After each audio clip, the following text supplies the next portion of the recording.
নমস্কাৰ মই নৱজ্যোতি এটা বিশেষ ভিডিও লৈছো টেটকাম ৰিক্ৰুটমেন্ট এক্সামৰ সন্দৰ্ভত টেটকাম ৰিক্ৰুটমেন্ট এক্সামৰ আজি এপ্লাই কৰা অন্তিমটো দিন 20 নৱেম্বৰ আজি ভিডিওটো বনাই থাকালৈকে গতিকে আজিৰ পৰা আপোনালোকে এপ্লাই কৰিব নোৱাৰিব বিশেষকৈ যিসকল 4th সেমিষ্টাৰত আছিল বিএডৰ তেওঁলোকে যিটো ৰিজাল্ট এতিয়ালৈকে পোৱা নাই ৰিজাল্ট নোপোৱাৰ কাৰণ তেওঁলোকে আজি তাৰিখলৈকে কিছুমানে আনুমানিক এটা মাৰ্কস বহাই পেলাই আবেদন কৰিছে এটো সকলোৱে কৰিছে বুলি নহয় কিছুমানে কৰিছে যিবিলাকৰ ধৰক এতিয়া এনেকুৱা হৈছে যে তেওঁলোকে ৰিজাল্ট পাব আৰু ৰিজাল্ট তেওঁলোকৰ ভাল হ'ব আৰু তেওঁলোকে মানে এপ্লাই কৰা সুযোগ তেওঁলোকে বিচাৰিব প্ৰত্যেকজন প্ৰাৰ্থীয়ে বিচাৰে আসলতে পঢ়ি থকা কোনোজন প্ৰাৰ্থীয়ে তেওঁলোক বঞ্চিত হোৱাত নিবিচাৰে কাৰণ এটা চাকৰি কথা চাকৰিক লৈ মানুহে এটা সপোন দেখে গতিকে সেই কাৰণে তেওঁলোকে আবেদন কৰিছে এতিয়া অকল তেওঁলোকৰ বুলি নহয় বহুতৰ সপোন আছে চাকৰি এটা পোৱাৰ এটা যিসকল চাকৰি পোৱা তেওঁলোকৰ মাজত যেটো এখন কম্পিটিশন আছে যিমানে প্ৰাৰ্থী কমি যায় হিমানে তেওঁলোকৰ কাৰণে ভাল এতিয়া টেটকাম ৰিক্ৰুটমেন্ট এক্সামৰ কাৰণে প্ৰাৰ্থী সংখ্যাটো মোক সুধিছিলে কমেন্টত যে কিমান প্ৰাৰ্থী এপ্লাই কৰিছে প্ৰাৰ্থী সংখ্যাটো বহুত বেছি নহয় মানে পোষ্ট অনুপাতে প্ৰাৰ্থী সংখ্যা বহুত বেছি হ'ব লাগিছিল কিন্তু হোৱা নাই পৰীক্ষাটো ইনে আৰু জাস্ট মানে এটেন্ড হলে হ'ব পাৰে মানে পাস কৰিব বুলি ভাবো মানে বহুত ডাঙৰ এটা কম্পিটিশন নহয় এতিয়া এদিন যি ধৰণৰ কম্পিটিশন হৈছে তেনে ধৰণৰ কম্পিটিশন নহয়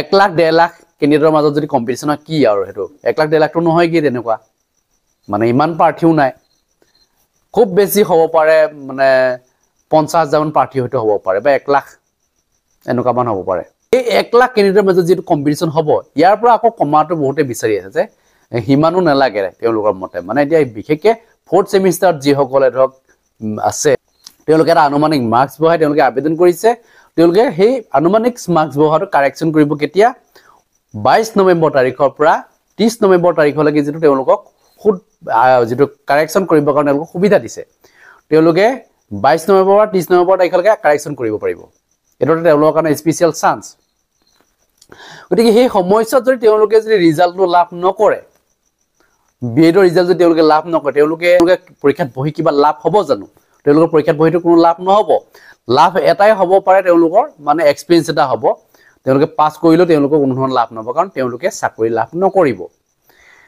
কাৰণ তেওঁলোকে কাৰেকচন কৰিবই লাগিব যেটো অনলাইন আবেদন কৰাৰ যেটো তথ্য সেই তথ্যটো শুদ্ধ হ'ব লাগিব তাৰ কোনো গণ্ডগোল থাকিব নালাগিব যেটো এটা অপচনত কোৱা হৈছে যে তেওঁলোকৰ যদি ক্লিয়াৰ নহয় তেতিয়া হল তেওঁলোকে এলিজিবল নহব মানে তেওঁলোক ক্লিয়াৰ লাগিবই মানে হলে এনসি হৈ থাকিব মানে এনসি নট ক্লিয়াৰ আবেদন কৰাৰ সময়লৈকে তেওঁলোকৰ ক্লিয়াৰ হৈ থাকিব লাগে এটা আবেদনৰ সময়সীমাটো যেটো 20 নৱেম্বৰ তাৰিখলৈকে দিছিলে কিন্তু তাৰ পিছত কাৰেকচন অপচন যেটা খুলি দিলে 30 নৱেম্বৰ তাৰিখলৈকে 22 নৱেম্বৰ তাৰিখৰ পৰা 30 নৱেম্বৰ তাৰিখলৈকে হেতুলৈকে ধৰিব তাৰ ভিতৰত আপোনালোকে যদিহে কাৰেকচন কৰিবলগীয়া আছে কৰি লব পাৰে যদি কাৰেকচন আপোনালোক কৰিব নোৱাৰে তেতিয়া হলে আপোনালোকে মানে ৰিজেক্ট হ'ব আপোনালোক পাস কৰিলো আপুনি চাকৰিৰ পৰা ৰিজেক্ট হ'ব আপোনালোকৰ অনলাইন এপ্লিকেশন ফৰ্মখন চেক কৰিব তাৰলৈকে চাব যে কেনেধৰণে আপোনালোকে ডাটাখিনি দিছিলে শুদ্ধকে দিছিলে নে ভুলকে দিছে ভালকে চাব চাই মেলি আপোনালোকৰ যদি সব ক্লিয়াৰ থাকে তেতিয়া হলে আপুনি এলিজিবল চাকৰিৰ কাৰণে এলিজিবল আপুনি আপোনাৰ নামটো কাটিব নোৱাৰে কাৰেকচন অপচন কৰাৰ ডেটলৈকে চাব 30 তাৰিখলৈ কিছুমানে এতিয়া ধৰক এতিয়া কিছুমানে গ্ৰুপত মেছেজ দি আছে মই এটা মেছেজ এটা পাইছো কেজনমান কেন্ডিডেট মলে ফৰৱাৰ্ড কৰিছে মই পাইছো ইয়াৰ গোটেই কথাখিনি উল্লেখ কৰিছে তেওঁলোকে শিক্ষা মন্ত্ৰীক মানে এই কথাখিনি জনাইছে মানে যি সকলে ধৰক এতিয়া এপ্লাই কৰিলে 4th সেমিষ্টাৰত আছে তেওঁলোকৰ বিএড টো কমপ্লিট হোৱা নাই তেওঁলোকৰ হক কোবাত বিএড কৰিছে ধৰক ওয়েস্ট বেংগলৰ কোনো বিএড কৰিছে তেওঁলোকৰ ৰিজাল্ট এতিয়ালৈকে পোৱা নাই তেওঁলোকৰ ক্ষেত্ৰত ষ্টেপ গ্ৰহণ কৰিবৰ কাৰণে মানে শিক্ষা মন্ত্ৰীৰ মহোদয়ক অনুৰোধ জনাইছে যে তেওঁলোকক ৰিজেক্ট কৰি দিব লাগে সময় এতিয়া সেই কথাটো ভাবি পেলাই বহুতেই ধৰক এতিয়া ভয় খাইছে যে আমাক ৰিজেক্ট কৰিব আমি পৰীক্ষা দি কিবা লাভ হ'ব জানো 20 নৱেম্বৰ তাৰিখলৈকে চাব বুলি ভাবিছে বহুতে 20 নৱেম্বৰ তাৰিখলৈকে নাচায় 30 নৱেম্বৰ তাৰিখলৈকে চাব 30 নৱেম্বৰ তাৰিখৰ পিছত আপোনাৰ যদি তাত গণ্ডগোল হৈ আছে ধৰক তেতিয়া হলে আপুনি পৰীক্ষা দি লাভ নহব দিব পাৰিব আপোনাৰ এক্সপেৰিয়েন্সৰ কাৰণে দিব পাৰিব নেক্সট পৰীক্ষাত আপোনালোকে ভাল কৰিব কাৰণ এটো এটা এক্সপেৰিয়েন্স হ'ব যদি পৰীক্ষা দিয়ে এনেকুৱা নহয় যে পৰীক্ষা আপুনি দিবই নোৱাৰে আপুনি নিযুক্তিহে লাভ নকৰে পৰীক্ষা দিয়াত কোনো বাধা থাকিব নোৱাৰে পৰীক্ষা দিব পাৰে ঠিক আছে এখিলৈকে ক্লিয়াৰ হৈছে আপোনালোকৰ আবেদন কৰিলে যে আপোনালোক পৰীক্ষাটো দিব পাৰিব সমস্যা নহয় এটো সময়ত দেখা যাব আপোনালোকে যাব নালাগে লাগিলে আপোনালোকৰ যে ডকুমেন্ট ক্লিয়াৰ থাকিলেও কাৰণ আপোনালোকে কৈ চাব পাৰে কথাখিনি, তেতিয়া ৰিকুৱেষ্ট কৰি চাব পাৰে, হয়তো আপোনালোক দিবও পাৰে। এনেকুৱা নহয় যে তেওঁলোকে বুজি নাপায়। কিন্তু কথা হ'ল যে এই কথাখিনি যে থাকিলে এডভাৰটাইজমেণ্টৰ মতে যিটো যাব লাগিব, গতিকে এডভাৰটাইজমেণ্টৰ মতে গ'লে মানে কি হ'ব, আপোনালোকক ৰিজেক্ট কৰিব। আবেদন কৰাৰ সময়লৈকে তেওঁলোকৰ সকলো ক্লিয়াৰ থাকিব ডকুমেণ্ট, পিছত ক্লিয়াৰ নহ'ব। তেওঁলোকে নিযুক্তি ধৰক এতিয়া 2-3 বছৰ মূৰত দিব পাৰে, সেই বুলি কি আপোনাৰ 2-3 বছৰলৈকে ধৰক এতিয়া আপোনালোকৰতো বহুতেতো BEd কমপ্লিট কৰি দিব, তেওঁলোকে 2 নম্বৰকৈ বহুতেতো চাকৰি ল'ব বিচাৰিব তেনেকৈ। সেইটো নহয় আচলতে। আবেদন কৰাৰ সময়লৈকে আপোনালোকৰ ডকুমেণ্ট ক্লিয়াৰ থাকিব লাগিব। ডিগ্ৰী হওক, মাষ্টাৰ ডিগ্ৰী হওক বা BEd হওক, আপোনালোকৰ সকলো ডকুমেণ্ট ক্লিয়াৰ থাকিব লাগিব। ঠিক আছে, একেলগে ক্লিয়াৰ হৈছে আপোনালোকৰ। গতিকে যিসকলে আবেদন কৰিছে এনেকুৱাকৈ আপোনালোকে 29-30 তাৰিখলৈকে বাট চাওক। BEd উত্তীৰ্ণ একাংশ প্ৰাৰ্থী শিক্ষামন্ত্ৰী মহোদয়ে এটা মেছেজ প্ৰেৰণ কৰিছে। মেছেজটো আপোনালোকে স্ক্ৰীনত দেখি আছে। এই মেছেজটো প্ৰেৰণ কৰিছে শিক্ষামন্ত্ৰী মহোদয়লৈ। ইয়াত কোৱা হৈছে যে যিসকলে ৱেষ্ট বেংগলত BEd কৰিছে, তেওঁলোক 4th ছেমিষ্টাৰত আছে, তেওঁলোকৰ ৰিজাল্ট যিটো তেওঁলোকে আউট কৰা নাই, গতিকে তেওঁলোকে যিটো এটা আনুমানিক মাৰ্কছ বহাইছে, কোনোবাই এটা আনুমানিক মাৰ্কছ বহাই পেলাই এপ্লাই কৰিছে। আৰু যিসকলে ধৰক এতিয়া কোনোবাই মুক্ত বিশ্ববিদ্যালয় বা ডিষ্টেঞ্চ মোডত যিসকলে মাষ্টাৰ ডিগ্ৰী কৰিছে বা ডিগ্ৰী কৰিছে, তেওঁলোকৰ ৰিজাল্ট ধৰক আউট কৰা নাই, তেওঁলোকে এটা আনুমানিক এটা মাৰ্কছ বহাই পেলাই এপ্লাই কৰিছে। এনেকুৱা কেণ্ডিডেট আছেতো, তেওঁলোকে এপ্লাই কৰিছে। এতিয়া সেইসকলক ৰিজেক্ট কৰিব লাগে বুলি তেওঁলোকে জনাইছে মেছেজত, যে তেওঁলোকে যিখিনি তথ্য দাঙি ধৰিছে সেইখিনি সম্পূৰ্ণ ভুৱা হয়, তেওঁলোকক ৰিজেক্ট কৰিব লাগে। 20 তাৰিখত তেওঁলোকে যিখিনি ডাটা উল্লেখ কৰিছে, ডাটাখিনি চাব লাগে বুলি কৈছে। এতিয়া কথা হ'ল যে ডাটাখিনি কেতিয়া চেক কৰিব তেওঁলোকে, যেতিয়া তেওঁলোকে 30 নৱেম্বৰ তাৰিখলৈকে চাব, যে 30 নৱেম্বৰ তাৰিখলৈকে সকলো ক্লিয়াৰ হৈছে, কিমান কেণ্ডিডেট এপ্লাই কৰিলে, 30 নৱেম্বৰ তাৰিখলৈ চেক কৰিব।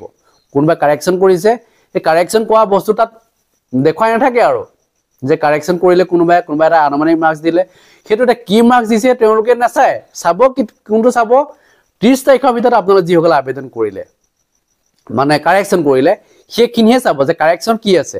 আপোনালোকৰ যিটো ভুল হৈ গ'ল সেইটো তাত নাথাকে, কাৰণ আপুনি অলৰেডি কাটিয়ে দিলে, ডিলিটে কৰি দিলে সেইটো, আৰু সেইটো থাকিব নেকি? এইটো এনেকুৱা এটা অদ্ভুত মেছেজ দিছে নহয়, যেনে যিটো নেকি আপোনালোকৰ কোনো কামতে নাহে। মানে সেই তথ্যখিনি নাথাকে। মানে আপোনালোকে যে ভুল তথ্য এটা যে সোমোৱাই দিলে, তাৰপিছত আপোনালোকৰ ৰিজাল্ট আউট কৰি দিলে 29 তাৰিখৰ ভিতৰত, আপোনালোকে শুদ্ধ কৰি দিলে। শুদ্ধ কৰি দিয়াৰ পিছত কোনো সমস্যা নাই আপোনালোকৰ, সেই আগৰ যিখিনি ডাটা আছিল সেইখিনি সম্পূৰ্ণ ডিলিট হৈ গুচি যায়। তাৰপিছত নতুন যিখিনি আপুনি ডাটা সোমোৱালে সেইখিনিহে কাৰেক্ট, সেইখিনিহে চেক কৰিব। তাত যদি গণ্ডগোল থাকে তেতিয়াহ'লে আপুনি ৰিজেক্ট হ'ব। সেইটো লৈ চিন্তা কৰিব নালাগে। কোনোবাই যিমানে যি নকৰক, শিক্ষামন্ত্ৰী মহোদয়ক যিমানে যি নকৰক, আপোনালোক যদিহে ঠিকে আছে, আপোনালোকে যদি ঠিকে এপ্লাই কৰিছে, এই বিষয়টো লৈ চিন্তা কৰিব নালাগে। ৰিজাল্ট আউট কৰিলে আপোনাৰ বাট চাই থাকক যে ৰিজাল্ট কেতিয়া আউট কৰে, সেইটো আপোনালোকে প্ৰেছাৰ দিয়ক। যদি ৰিজাল্ট আউট কৰে কোনো আপোনাৰ সমস্যা হ'ব নালাগে, মই ভাবোঁ। গতিকে মোৰ ফালে মই এইখিনিয়ে জনাইছোঁ। লগতে এটা ভাল খবৰ জনাব বিচাৰিছে, যিসকলৰ BEd নাই তেওঁলোকে UGC যদি নেট দিম বুলি ভাবিছে, তেতিয়াহ'লে তেওঁলোকে দিব পাৰিব, কাৰণ তেওঁলোকৰ কাৰণে এটা স্পেচিয়েল চান্স আহি গ'ল। তেওঁলোকে যিহেতু এতিয়া টেট কাম ৰিক্ৰুটমেণ্ট এক্সামৰ কাৰণে ইলিজিবল নহয়, কিন্তু তেওঁলোকে UGC নেটৰ কাৰণে ইলিজিবল, কাৰণ মাষ্টাৰ ডিগ্ৰী হ'লেই হয় আপোনালোকৰ, বা মাষ্টাৰ ডিগ্ৰী কৰি থকা সকলেও পাৰিব এপ্লাই কৰিব, বা যিসকল ডিগ্ৰী মানে কৰি আছে তেওঁলোকেও এই পৰীক্ষাত বহিব পাৰে। এইটো তাত ক্ৰাইটেৰিয়াত গোটেইখিনি উল্লেখ আছে, চাই ল'ব আপোনালোকে। ইলিজিবিলিটি ক্ৰাইটেৰিয়াত চাই ল'ব গোটেই কথাখিনি, আপোনালোকে এপ্লাই কৰিব পাৰিব। গতিকে এটা ভাল খবৰ আপোনালোকৰ কাৰণে। কথা হ'ল যে কেতিয়াবা আবেদন কৰিবা, আজিৰ পৰা যেতিয়া আবেদন প্ৰক্ৰিয়া আৰম্ভ হৈ গ'ল, মানে 19 নৱেম্বৰ তাৰিখৰ পৰাই দিছিলে, বা আজিৰ পৰা আপোনালোকে আবেদন কৰিব পাৰিব, কোনো সমস্যা নহয়। 10 ডিচেম্বৰ তাৰিখলৈকে আবেদনৰ সময়সীমা যিটো বান্ধি দিছে, তাৰ পিছত আপোনালোকৰ 11 নৱেম্বৰ তাৰিখে আপোনালোকৰ যদি ফিজ কোনোবাই ধৰক দিব পৰা নাছিলে, 11 নৱেম্বৰ তাৰিখে তেওঁলোকে দিব পাৰিব।